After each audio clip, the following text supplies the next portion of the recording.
Welcome to Trading Wars. We pitted 6 up-and-coming traders against each other to see who would come out victorious. Over 7 days, these 6 players will see how far they can take a £20 trading bank. It's not all going to be plain sailing, and to help our traders along, we have given them wildcards. I will let Mark explain how these work.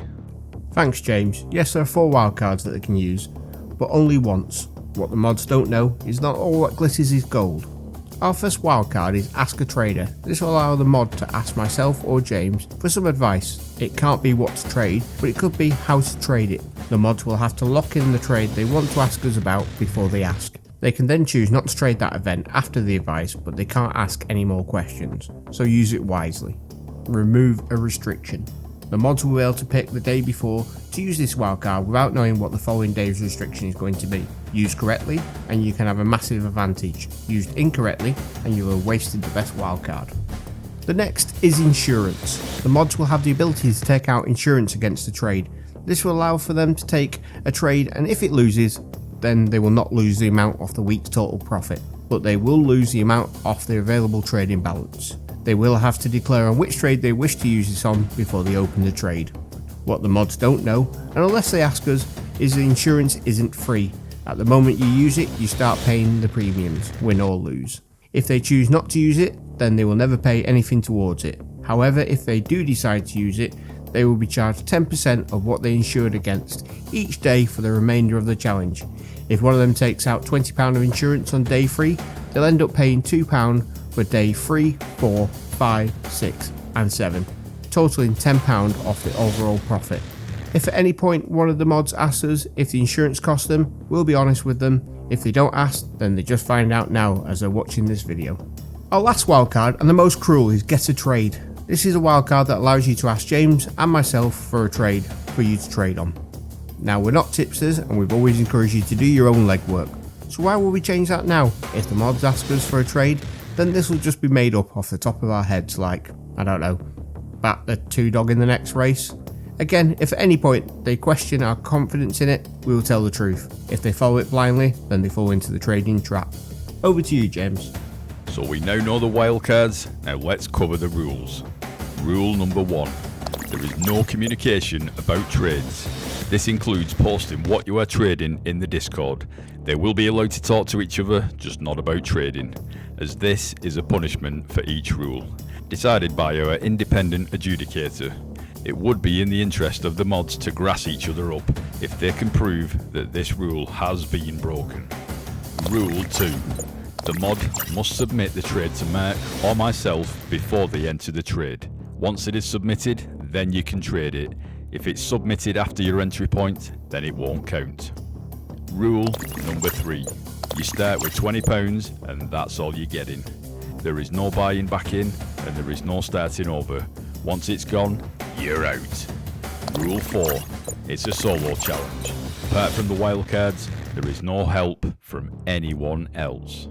Rule 5. Software is allowed. You can use Sports IQ and you can use any other software to place your trades, but your trades must be placed by you.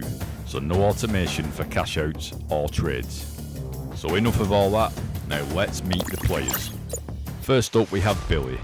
Billy prefers to trade football and thinks the thing that sets him above the rest is the amount of free time he has to trade.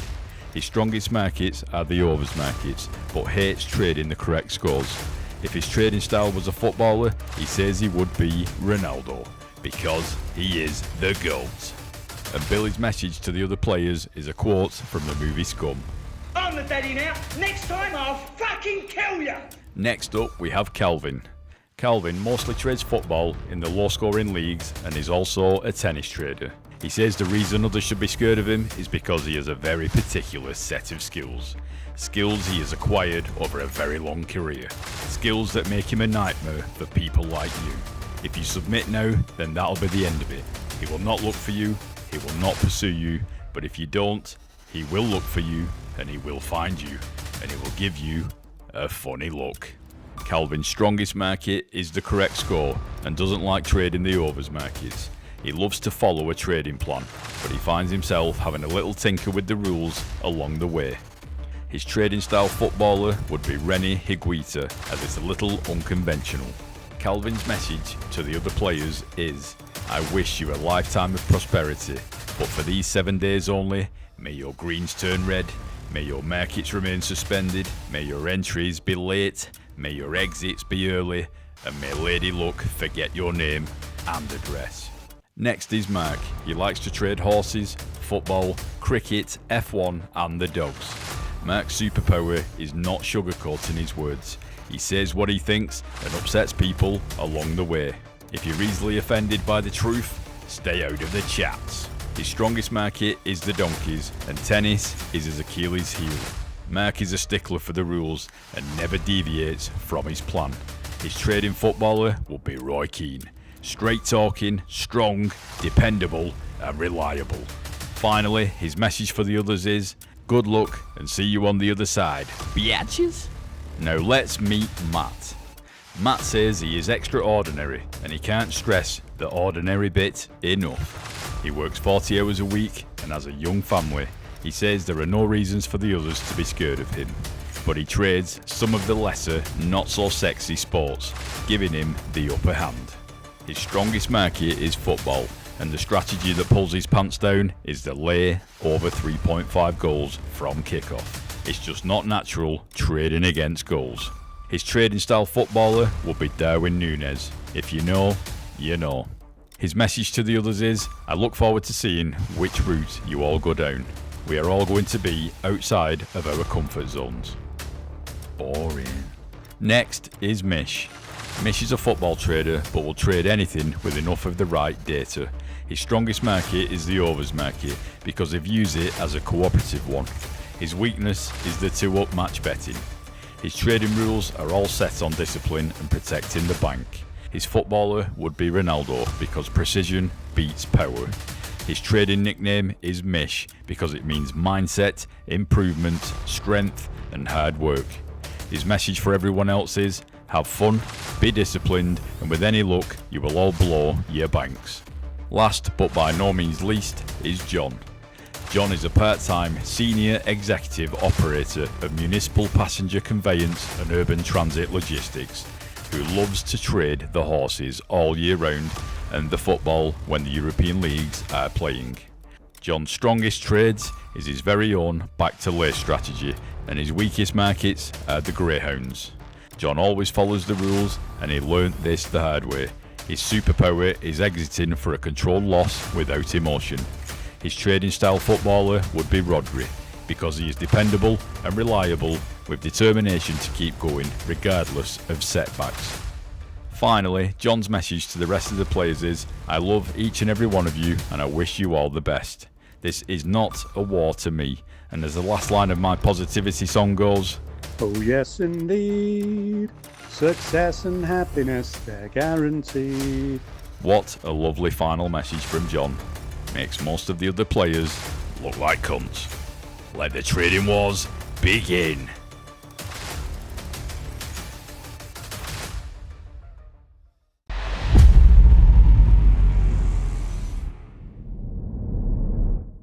Good morning, mods. Today's the start of the challenge. It's also Monday, which is the start of the week, and we are at the start of the month. It only seems fitting to carry on with this theme, so today's restriction will be about starts.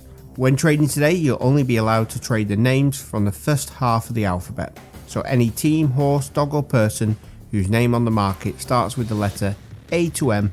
This does not include the second or surnames. It has to be the first name. For example, Marcus Rashford could be traded as it's Marcus, but Novak Djokovic couldn't as his first name begins with N. We will allow anything that starts with the, as long as the next word starts A to M. Good luck. So there you have it. 5 traders, £20 and a single restriction. No placing trades of bets on anything past the letter M within the alphabet. You may think this is a strange restriction to put on them, but as with everything, there is a lesson to be learned. The lesson they are learning today is that you need to check your trading rules before you place a bet. Rushing in and placing a trade on the wrong selection could cost you, and on this challenge day, it definitely could cost you. Let's start with the man with more no trades than actual trades. Mark. So using Sports IQ, he profiled a trap 3 to lose in the 1853 at Nottingham. He had planned to lay if the odds were under 11s. Sadly, when it came to the off, the odds were just out of reach at 12 and the trade was not taken. Trap 3, Graby, finished last, which would have been a successful trade, but he stuck to his rules and no profit was made. Honourable? Yes. Painful? Also yes. Was it the right call? Only time will tell. Well, it turns out you don't have to wait for time to tell, as his next pick was Trap 3 at Kinsley at 1933, which is a handicap race, which I think he is brave to pick in the challenge, and it was another lay. This time the dog went off at 26s, and Mark again stuck to his rules, and a good job he did, as it went off at 26s and stormed the race. His idea was to protect the bank, and he has done that wonderfully. But not to be defeated, Mark turned to the football. Hearts v Aberdeen, two teams proudly located between A and M. Good start. First game of the season though, so naturally chaos is expected. His plan? If the score is 0-0, 0-1 or 1-0 at half time, he drip lay the under 2.5 market. At the break, 1-0. Cue the drip action. He lays £5 liability in chunks, the first at 1.71 and 9 matched in total. Tense stuff. Then in the 73rd minute, boom, Hearts score again. It's 2-0 and Mark executes a slick trade out for a £2.19's profit. That's nearly 11% return. On a day where his biggest trade was frankly sitting on his hands. Mark's motto, if in doubt, sit it out. And he did. Right into a safe, drama-free £2.19 win.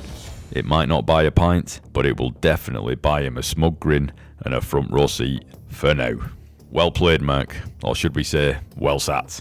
Next up, let's look at how Mish is getting on.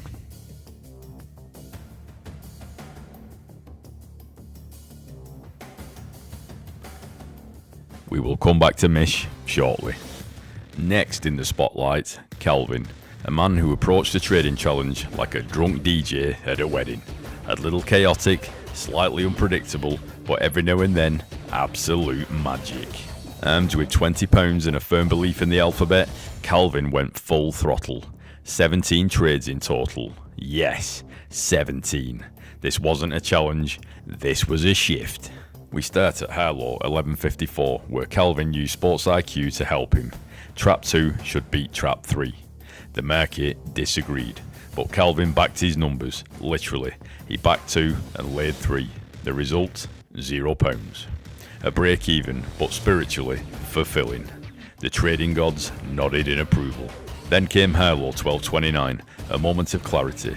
He saw Morning Mojito and thought, that's a dog I can trust. Backed Trap 5 and laid Trap 1. Both of them hit. £2.67 profit and a smug smile that could be seen from Romford. But then, like all good things, Romford 12.42, he saw value in Trap 4 to place. What he didn't see was Trap 2 absolutely bodying it into oblivion. Minus £1 and probably mild emotional damage. At Romford 12.59, Calvin tried again. Backed Trap 5 and lay Trap 1. Trap 1 didn't just place, it won the whole thing. Entry at a poor price cost him £2.52. Swindon 13.08, a statistical case for Trap 3 to beat Trap 5, but Dog 6 had other ideas. No win, no loss, no explanation. £0.0 and confusion. But then, at Swindon 13.26, he dropped a trade so clean it should have been framed. Backed Crackers Puma to place at 3.65 and laid Charolais. Both bets landed like poetry. Plus £3.65, the kind of trade that makes you whisper, look at the short and the company now. Doncaster 14.33 brought him back to earth. Calvin laid Trap 2 at 4.8, but if he waited, he could have got 3.7. The result? Minus £3.80. Pain, avoidable pain. The type that makes you talk to yourself in public. And finally, Nottingham 1911. Same logic, same strategy, same heartbreak. Trap 6, the lay only went and placed. Minus £2.74 to round off the day with a sharp slap from the market. Final tally from 17 trades, 6 wins, 6 losses, 5 break-evens on no trades, and a net P&L of minus £6.70. Calvin's day was like a greyhound race itself. Fast, unpredictable and full of surprises. There were moments of brilliance, plenty of nearlies and the occasional "what the hell was I thinking?" But respect where it's due, he turned up, placed his bets, logged the trades and survived the alphabet carnage. Now let's check back in on Mish. Okay, maybe one of us needs to check up on Mish. John is next on my list. There is no stress and no drama from this man, and some call him the Horse Whisperer. 1653 Linkfield, extrication, laid at 5.3, backed at 7.0, smooth, practiced, risked managed, plus £1.11. 1716 at Nass, Letizia laid at 6.6, backed at 9, another flawless execution, plus 98 pence. 10 past 8 at Carlisle, Blackwater Lily, laid at 3.55, backed at 4.3. Now he's just showing off, plus £1.48. 2028 at Windsor, Havana Club, laid at 6.4 and backed at 8.8. It's not Havana Club if there's no rum involved, but John still poured a tidy £1.17 into the pot. Total profit £4.74. While others were playing greyhound Jenga and emotionally investing in dogs named after cocktails, John quietly farmed his ticks. He didn't need fireworks, drama or an emotional story. He just needed 12 ticks per trade, and he got them. All of them, without a single loss. Flawless execution. Was it thrilling? No. Was it efficient? Like a Swiss watch? Was it John? Absolutely. We don't just respect it, we kinda love it. Well played, John. Silent, but profitable. Let's see if there's anything from Mish. How are you getting on, Mish?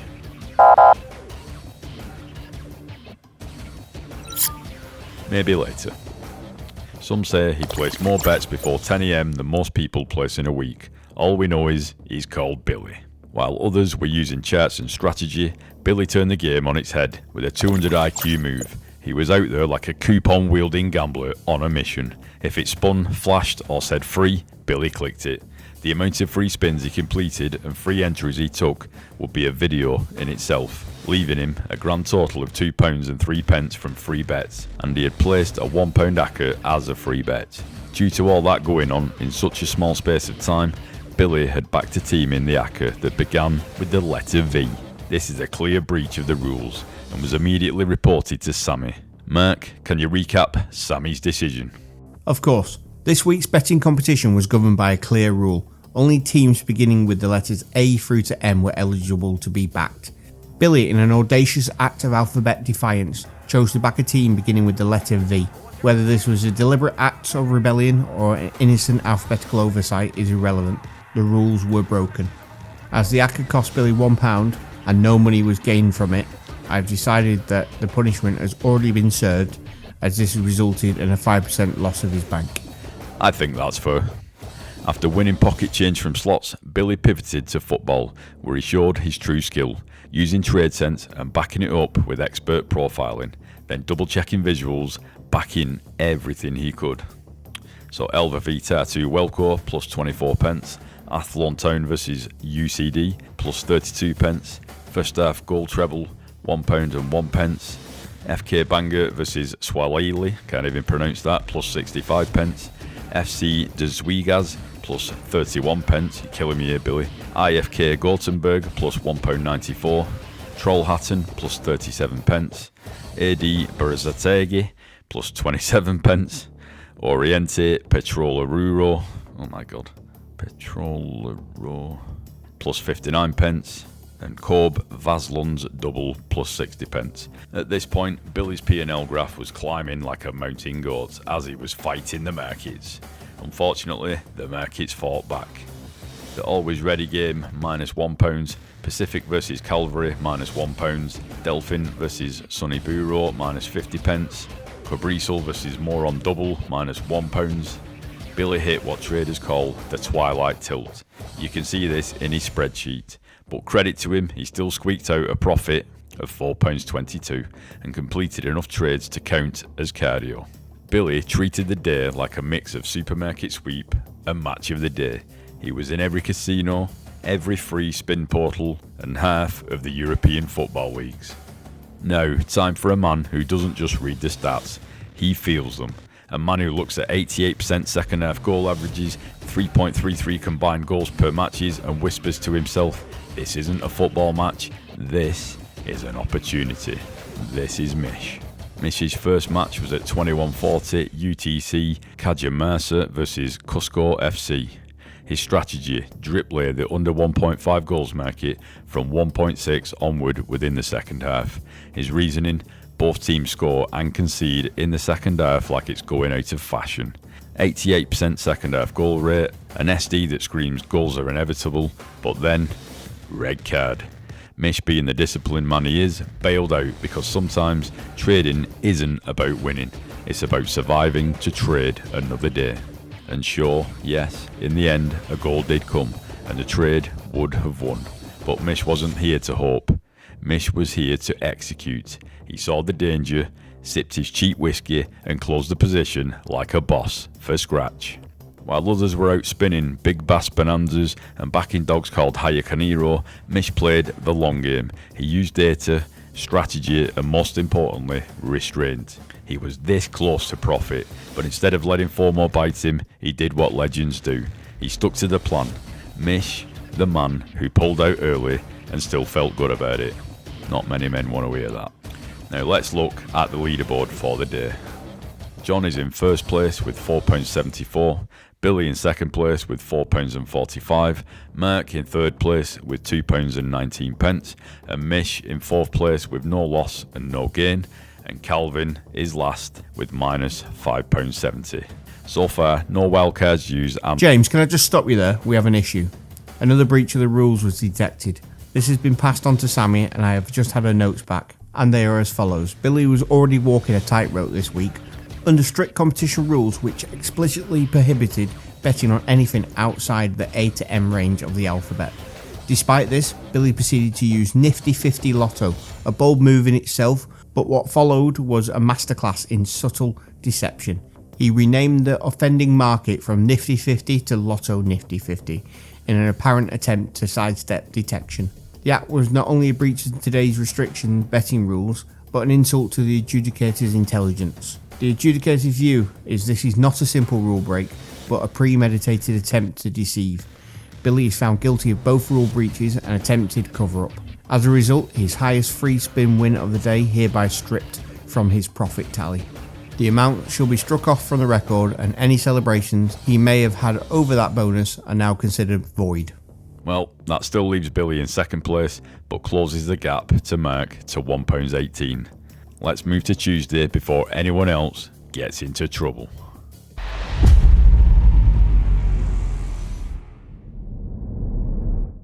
Good morning, mods. With anything new, there's always a few bugs in the system. Sadly, this has affected the wildcards, and we can't access the wildcard activation portal. So, wildcards are down for today. Feel free to trade anything you like, but you can't use any wildcards. This includes trying to activate the restriction removal for Wednesday. Good luck. Thanks, Mark. Today's restriction is that there are no wildcards. We have imposed this restriction early on in the challenge because we don't want our traders to become reliant on a privilege. They need to know that trading doesn't come with a cheat sheet. We will start with Billy, and hopefully it will be a shorter trading day than Monday. Much like his start yesterday, Billy carried on with free spins across all the bookmakers, and with no restriction affecting it, he managed to win £1.34. May seem like a small amount, but if you did that every day, you would add almost £500 on your income every year. Using the same method as yesterday, Billy picks out a selection of dogs for the day, and all is going well as his first dog lands a profit of £3.50. What happens next can only be described as a full-on trading collapse. Billy started the day with free spins and dreams, then the Greyhounds formed a union and refused to cooperate. Even Gripper Dan, the dog he trusted, took £6 from him and ran. Slowly. It wasn't all bad. An over 2.5 trade on Acronis versus Valor saw him claw back 31p.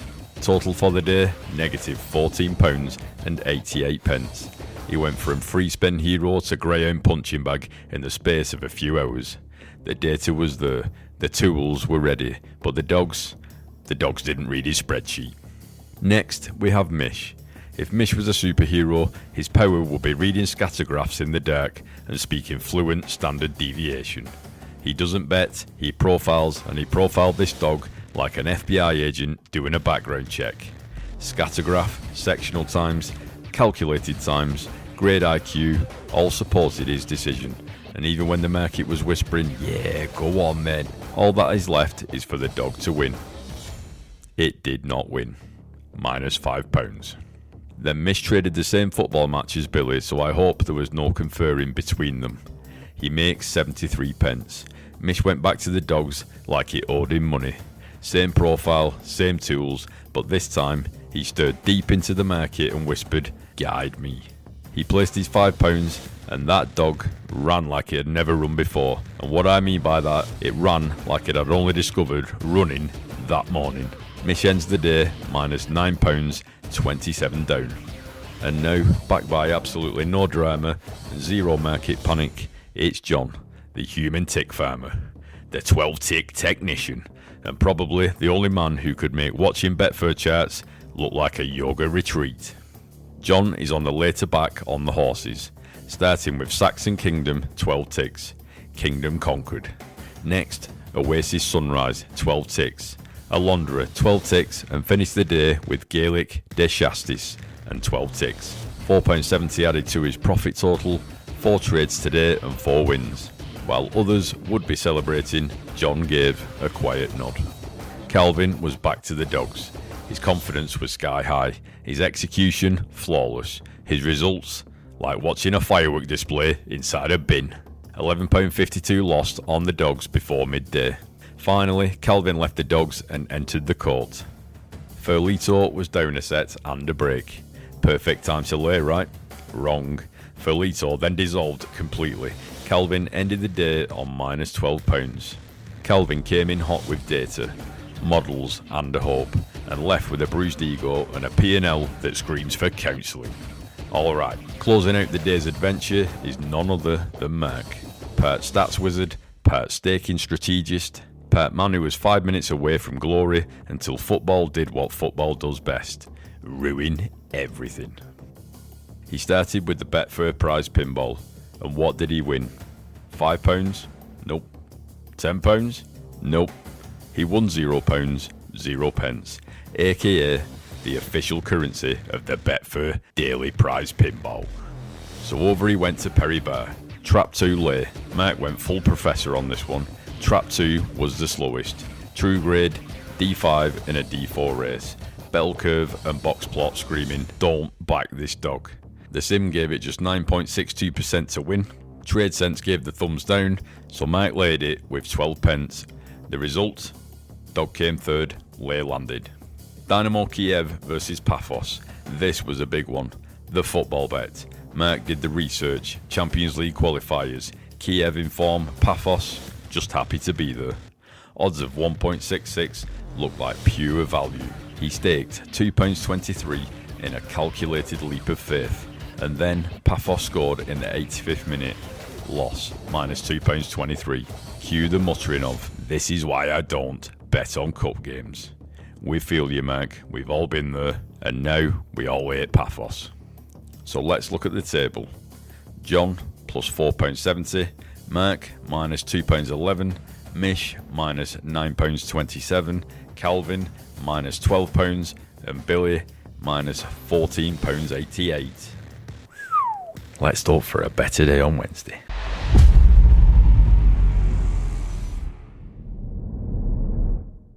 Good morning, mods. The wildcard portal is back working. Our team spent all night fixing it, and because of this we'll be running reduced hours for today. So for today only, you'll only be allowed to trade for 2 hours. You can pick which 2 hours, but they have to be 2 consecutive hours.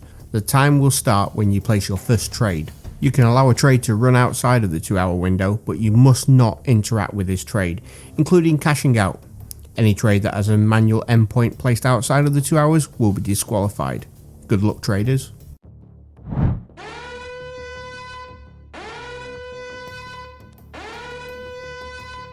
Thanks, Mark. Today's trading restriction is time. That annoying thing that ruins our dreams of 24/7 scalping just because society insists on things like sleep, jobs, and interacting with other humans.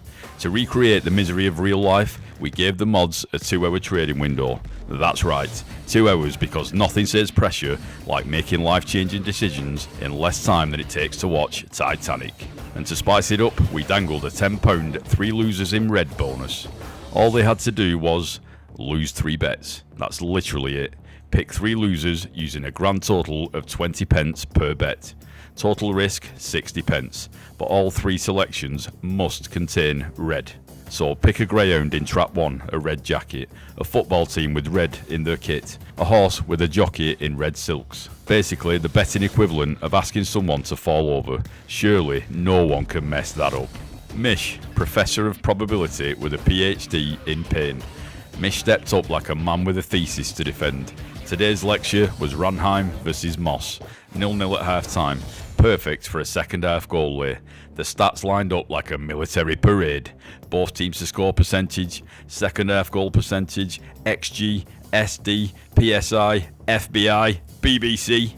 Result, no goals, not even one. Final score, 0-0. Mish basically submitted his PhD and got see me after class in red ink. -£5. But the bonus challenge saved him. Trap 1 at Yarmouth came third at 8-1, 20 pence. Labiche came 8th at 100-1, 20 pence. Publence versus Mallorca lost 2-0, 20 pence. From -£5 to +£4.40. Turned his day from eating instant noodles to might add chicken. Calvin, balance £1. Logic says, stake it carefully. Calvin says, charge! Like Mel Gibson covered in blue paint. Trap 1 loser at 50-1, 47 pence. Monbetsu loser at 100-1, 33 pence. Svati Joe versus Bratislava, 20 pence. Still not sure if that's a football match or a flat pack wardrobe from IKEA. Instead of the sensible 60p total risk, Calvin went all in. It's the equivalent financial IQ of a man who takes out a payday loan to buy scratch cards and scratches them with a gold-plated spoon he also bought on credit. All the same, 3 perfect losers, bonus bagged, and ends the day +£9.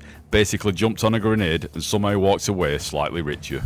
Let's move over to Mark, the accidental liability king. Starts with Asani versus Lynn, 0-0, correct score, lost 20 pence. Trap 1 at Toaster, cancelled before the off, the betting equivalent of waiting in line for a nightclub, and it turns out to be a Tesco Extra. Danehill Star meant to stake 20 pence, accidentally risked 50 pence because he confused stake with liability. Came second, -50 pence. Sunderland Trap 1, lost, -20 pence. Newcastle Trap 1 lay, Bell Curve says, trust me. Mark says, okay, +12 pence. 3 losers, bonus success, ends +£9.22. Proof that sometimes dumb luck beats smart money. Billy, open with Monmore +£2.50 and Hove +£2 like he was going to run away with it. Then went on a -£1 streak. So bad I thought he was tipping himself. Bonus attempt, Gothic Queen lost 20 pence. Danehill Star lost 20 pence. HNK versus Shelbourne won +£2.20. The only time a win feels like a loss. Finishes +£14.34, but could have been more if he'd just picked a proper loser like the rest of them. John, the silent tick assassin, later back trades at Pontefract and Brighton, clipping 12 ticks like he had inside info from the horses. +£1.45, +£1.60 and +£1.22. Bonus attempt, Al Rufer lost 20 pence. Sunderland Trap 1 lost 20 pence. Shelbourne Red Kit won +£3.53. Cost him the bonus but padded his bank. Ends the day £8.14 up. Probably still wondering how everyone else managed to turn pick a loser into a complex science experiment. Out of the 5 mods, only 3 actually claimed the bonus. While John and Billy left cash sitting on the table, a couple of the others cut it close, missing out when their horse came in second. What baffled me was the strategy, backing teams that hadn't even started playing. Why not go for an in-play team already 3-0 down, or a horse mid-race that looked like the jockey was physically carrying it? You didn't just make it tricky, you made it a full-on obstacle course for yourselves. Wednesday scores, Billy £14.34, the almost bonus bandit. Merck £9.22, liability lottery winner. Calvin £9, Braveheart on a budget. John, £8.14, Profit Ninja, bonus casualty. Mish, £4.40, lecture cancelled due to lack of goals.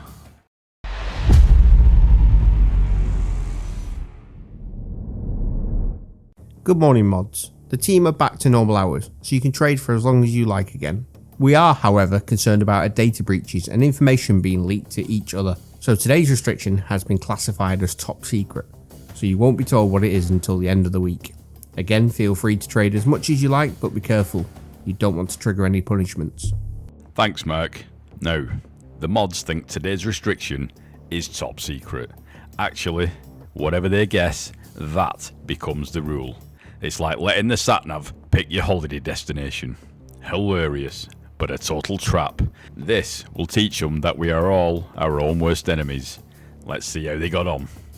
Calvin, the Greyhound Undertaker. His guess was using Sports IQ data only. Correct. Then proceeded to disrespect Sports IQ data like it was written in crayon. Race 1, trap 3 places third after a bump, which happened when another dog was lapping him. Race 2, trap 3 to place, lost, -£1. Race 3, trap 1 to place, plus 56 pence. Race 5, lay, she can dance. She danced, moonwalked, and did the cha-cha-cha, all the way to -£5.60. Race 6, a random wildcard pick from Mark, a random loss, -£1. P&L on the day, -£8.04. Somewhere, a bookmaker is naming a yacht after Calvin. Next is Mish. His guess was no South American football. Correct. His only trade lined up today was a South American football game. It's like telling someone, don't press that button, and hearing a click 2 seconds later. Wildcard used. Horse pick from Mark. Miss being clever, he placed it each way and covered 3 places. That will show Mark. It finished 4th, -£5. On to John. His guess, he wasn't allowed to talk about trades. Correct. This is already a rule, but he has now been double hushed. But his results speak for themselves. Chepstow, Chelmsford, Nottingham, Brighton and Leopardstown plus £15.65. At this rate, he's going to need to start paying tax on tick profits. Now we have Billy. His guess, no horses. Correct. So he hits the casino for £5.40, then backs the same dog as Calvin lost on, -£1. He finishes the day at £4.40. Last but by no means least is Mark. His guess was no Sports IQ. This is like telling Batman to fight crime without gadgets. He heads over to the repeating trap strategy on the Greyhounds. Plus 8 pence, -£3, plus £3.51, ends plus 59 pence. So Thursday scores give us John with £15.65, making the rest look like amateurs. Billy plus £4.40, Mark plus 59 pence, Mish -£5, and Calvin -£8.04. Sponsor of the Bookie Retirement Fund.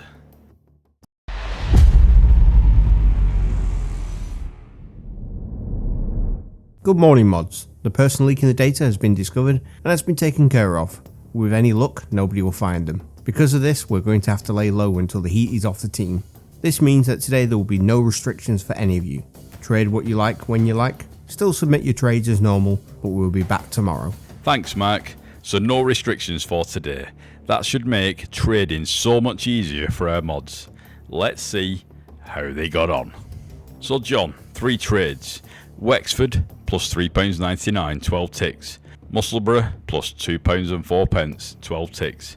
Wexford again plus £1.21, 3 ticks. Small, neat, surgical. The rest of the mods are in for a bear fight. John's in the corner playing chess. Mark is next. Repeating trap at Central Park plus 67 pence. Yeonbuk versus Anyang, second half goal lay plus £2.05.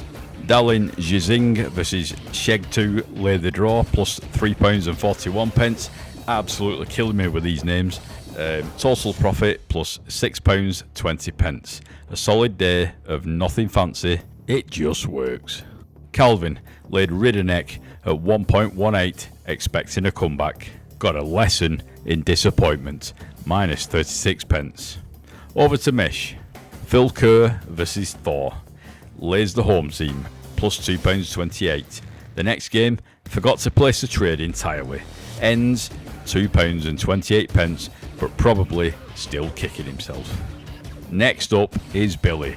He starts with 3 spins plus £2.60. On to the dogs. He has 2 wins, £1.18 each. He has 6 losses, minus £1 each. Basically, 2 steps forward, 6 steps back. He moves on to the football, over 2.5s, green all over. Bet 365, 4-fold, plus £5.57. Another 4-fold, plus £1.94. Ipswich price boost trade, plus £5.80. Finishes £16.43. Started like a car crash, ended like Fast and Furious.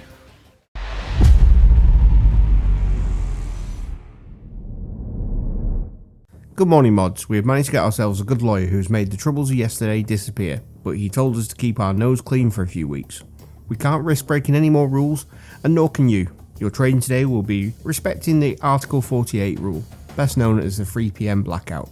So for today only, there will be no trading at all from 2:45 PM to 5:15 PM on any sport. We can't take the risk. You will not be allowed to let trades run into this time, as this is a full blackout.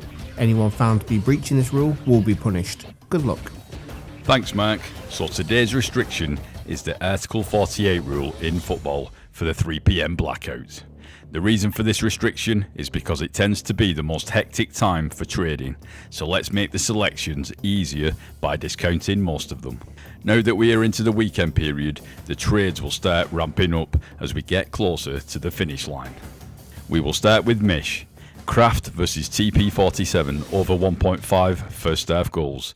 Look perfect on paper, but football is played on grass. Minus £2.50. 2 more trades on the over and unders market, netting him £3.62 profit. Fancied trap 4 in Yarmouth. Unfortunately, the T4 had other ideas. Minus £3.03. 3 dog races later and another £2.90 added to the war chest.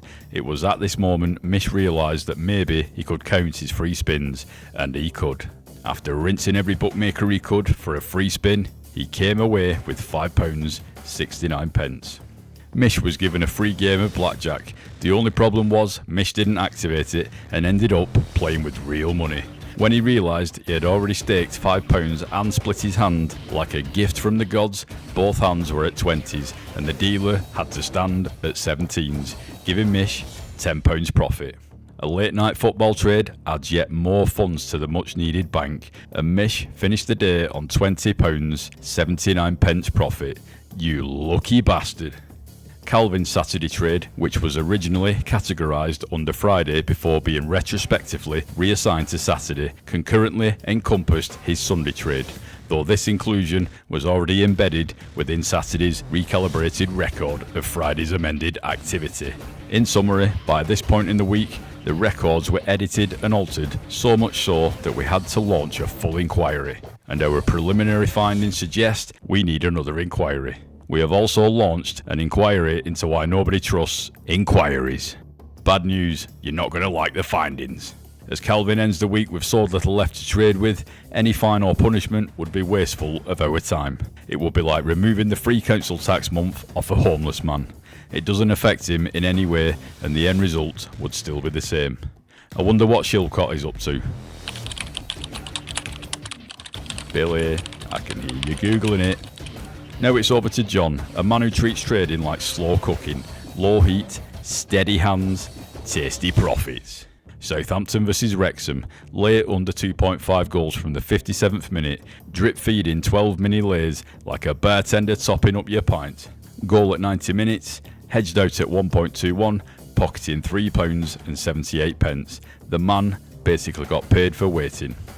A lay at 5.5, backed at 7.4 for 12 ticks profit, another £3.61, and John's grinning like he has just found a tenner in last year's coat pocket.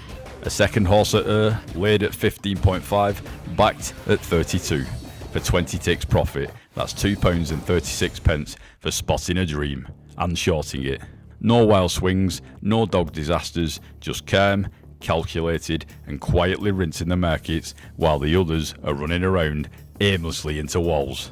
Now for Mark. What did he trade today? absolutely nothing.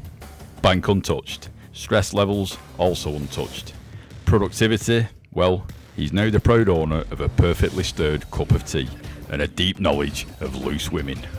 The others were sweating over goals, dogs and ticks. Mark's biggest market movement was deciding between biscuits or no biscuits. Spoiler, he went for biscuits. Twice. Official result, 100% strike rate in avoiding risk. Some call it patience, we call it retirement practice. Finally, it's Billy Bet 'em all, the man who treats his bet slip like a shopping trolley. If it looks interesting, in it goes. Free bets and casino spins, Sky Bet, Bet365, daily freebies, Billy's hoovering up promos like a Dyson on double speed. £2.13 from spins before breakfast, not bad for clicking a mouse in a onesie. Dog Racing Mayhem, Red Brick Luna delivers £1.20, but Harley Hitch pulls a Houdini for -£1. Later, Monmore's Senehel Sydney bags £3.75 and Doncaster's Trap 6 and Trap 5 combo smashes it with £4.31. Billy's basically the BTEC Crufts whisperer. Football next, Southampton vs Wrexham, over 2.5 goals, laid off for £2.13, tidy. But then the curse strikes. Yokohama DC, St Vickens DC and a Bet365 treble all down, losses totalling £5 and his dignity. Final tally, Billy's day was like a fruit machine, lights flashing, a few wins, a few clunks, but still walking away in profit, pockets full of change and a grin that says, see, told you it was a skill.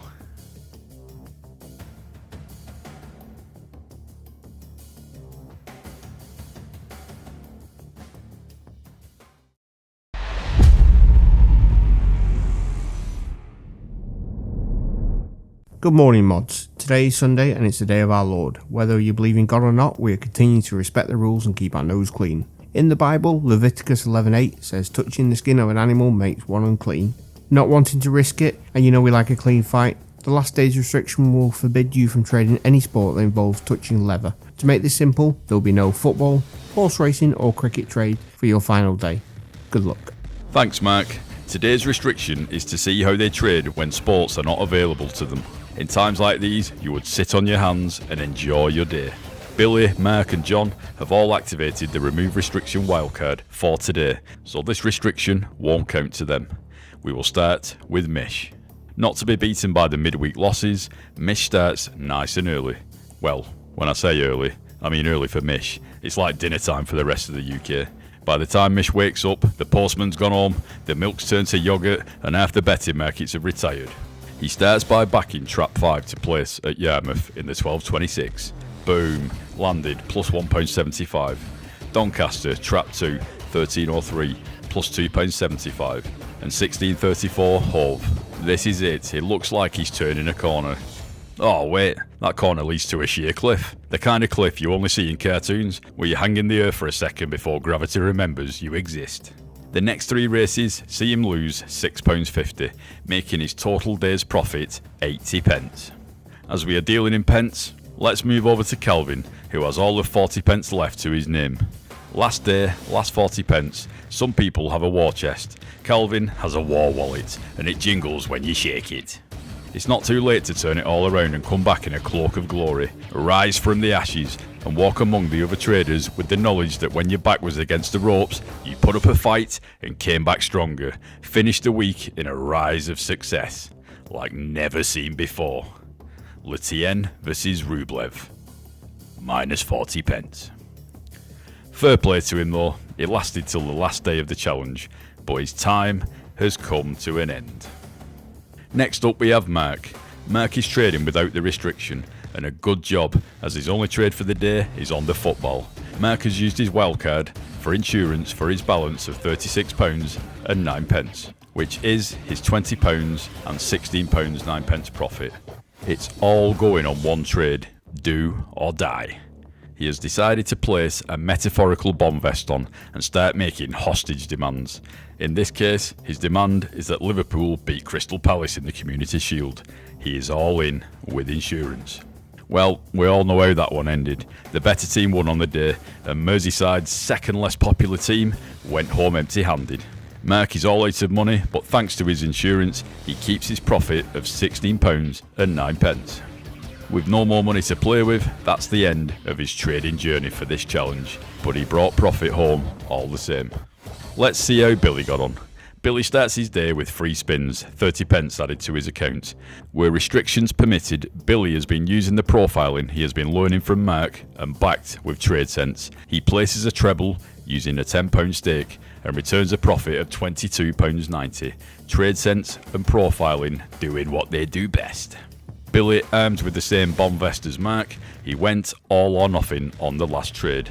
Billy, like Mark, decided to take out insurance on his all or nothing trade.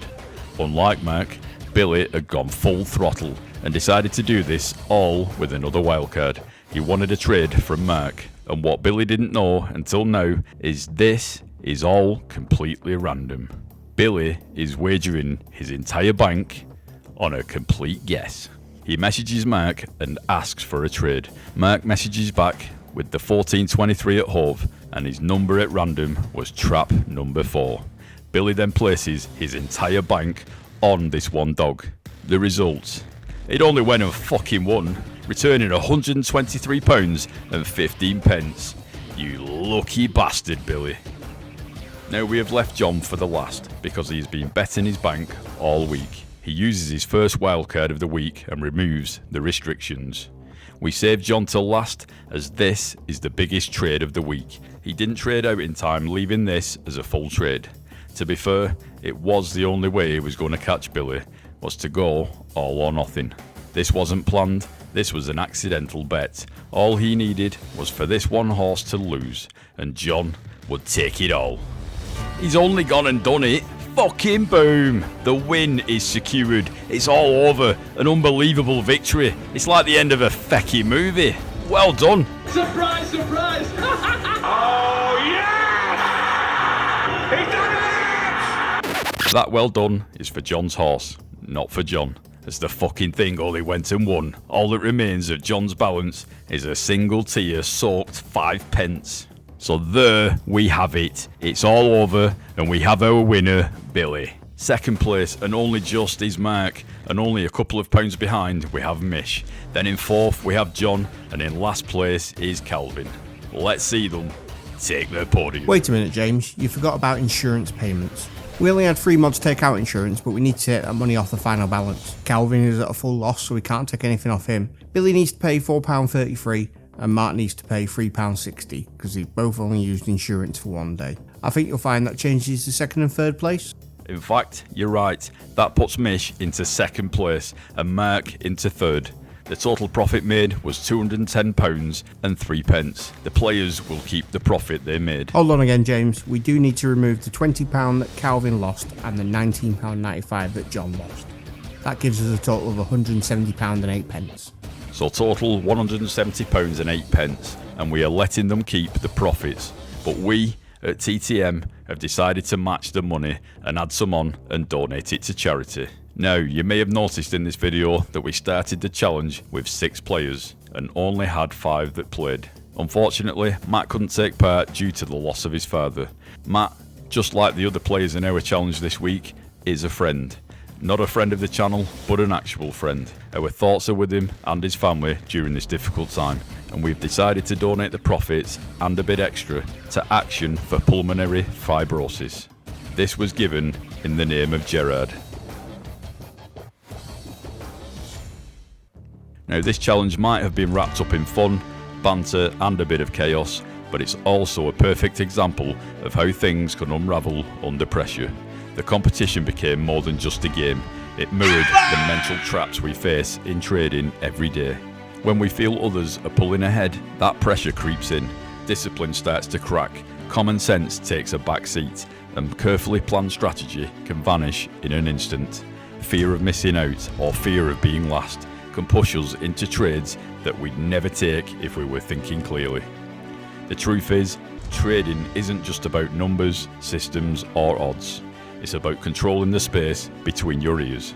The winners in the long run are rarely those chasing the biggest, flashiest wins in the moment, but those who can step back, keep their discipline and stick to their edge no matter what others are doing. This week we saw how quickly that can be forgotten, but that's the lesson. If you can master your mindset when the pressure is on, you can master the game. In trading, as in life, the real victory isn't beating everyone else, it's beating the voice inside you that tells you to throw your plan away. The moment you trade to beat someone else, you've already lost to yourself. If you want more videos like this, leave a comment and subscribe so that we know. I've been James, this was Trading Wars, and until next time, happy trading.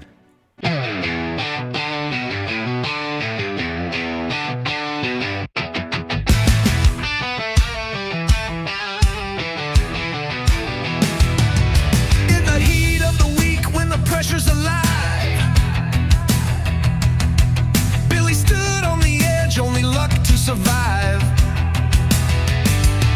from free spins to a fortune, from the brink of defeat. One last roll, one last shot, and he took the seat.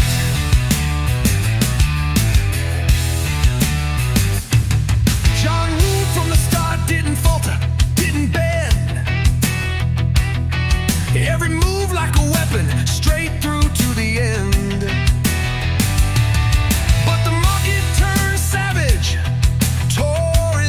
Apart, left him staring at nothing with an empty chart. In the trading heart, there's no easy way out. For charities, cause it's a battle, there's no doubt. In the trading heart, when your bank rolls on the line, one wrong move and you're out of time.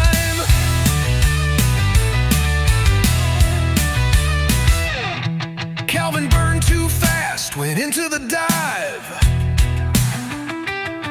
chasing winds like a fire, but he couldn't survive. Mish played the small game, kept it cool, kept it slow, till a twist in the rules made his ranking grow. Mark had silver in sight, the finish was near, but a technical call cut his glory clear. It's the fight, it's the fire, it's the test of your will. Every second, every move is a climb uphill. In the trading heart, there's no easy way out. For charities, cause it's a battle, there's no doubt. In the trading heart, when the stakes are set high, you fight for the win or you watch it pass by.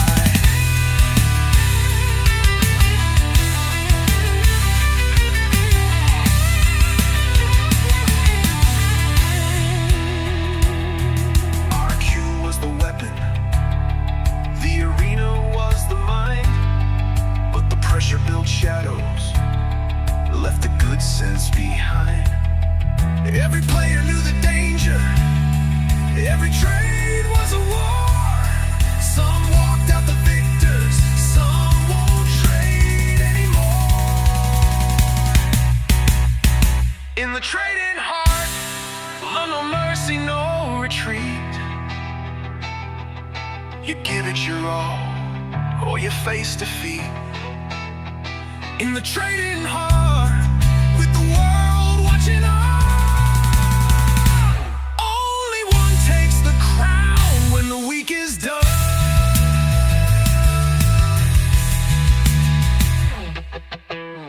I always put into this, I'm not even a fucking mention. Oh, fuck it, I'm off home. Hey, he'll be back.